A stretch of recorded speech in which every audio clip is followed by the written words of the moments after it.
আসসালামু আলাইকুম, কেমন আছেন সবাই? আশা করি ভালো আছেন। আলহামদুলিল্লাহ আমরাও ভালো আছি। দেশের এই অবস্থায় সবার কাছে দোয়া চেয়ে আজকের ভিডিওটি শুরু করলাম।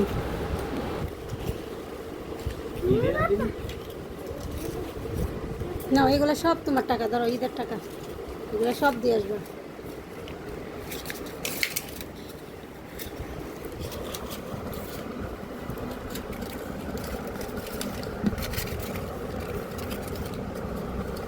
ফেসবুক, টিভি, নিউজ, তারপরে মোবাইলে ভিডিও দেখতে গেলেই শুধু মানুষের হাহাকার আর এত কষ্টের জিনিস দেখে মনটা এত বেশি খারাপ লাগছিল যে আজকে কয়েকদিন কিন্তু আমি ভিডিওই দিতে পারিনি।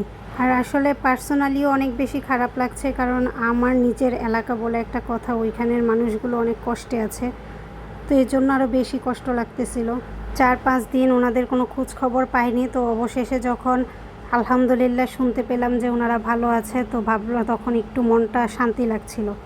চলমান এই পরিস্থিতিতে, বন্যা পরিস্থিতিতে প্রত্যেকটা মানুষেরই এত পরিমাণে কষ্ট হচ্ছে যে এগুলো দেখলে আসলে চোখের পানি ধরে রাখা সম্ভব হচ্ছে না।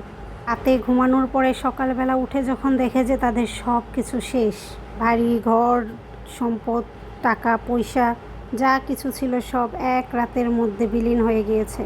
সবচেয়ে বড় কথা হচ্ছে অর্থ সম্পদ, টাকা পয়সা না, মানুষ অনেকেই কিন্তু তাদের আত্মীয় স্বজন কাউকে খুঁজে পাচ্ছে না।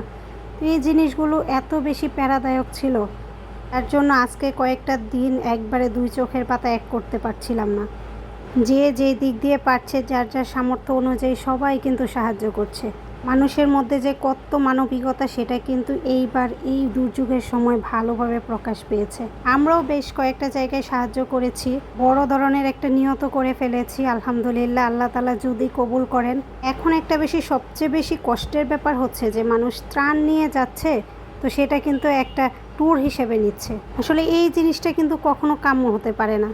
যারা যারা ত্রাণগুলো প্রাপ্য তাদের হাতে পৌঁছিয়ে দেওয়া বা যারা বিপদে আছে তাদেরকে উদ্ধার করাটাই কিন্তু আমাদের একমাত্র লক্ষ্য হওয়া উচিত ছিল। সবাই যে করছে তা কিন্তু না, কিছু কিছু জায়গার মানুষগুলো কিন্তু এরকমই করছে, আর তাতে কিন্তু আরও বেশি পরিমাণে কষ্ট লাগছে। তো এগুলো বাদ দিয়ে যাবো যে সবাই সবার জায়গা থেকে এগিয়ে আসুন আর মানুষকে একটু সাহায্যের হাত বাড়িয়ে দিন। কয়েকদিনের মধ্যে আমরাও যাব ইনশাল্লাহ, তাদের পাশে যেন দাঁড়াতে পারি সেই তৌফিক আল্লাহ তাআলা যেন দেয়। বন্যা চলে যাচ্ছে তার জন্য যে দুর্ভোগে শেষ হয়ে যাবে তা কিন্তু না।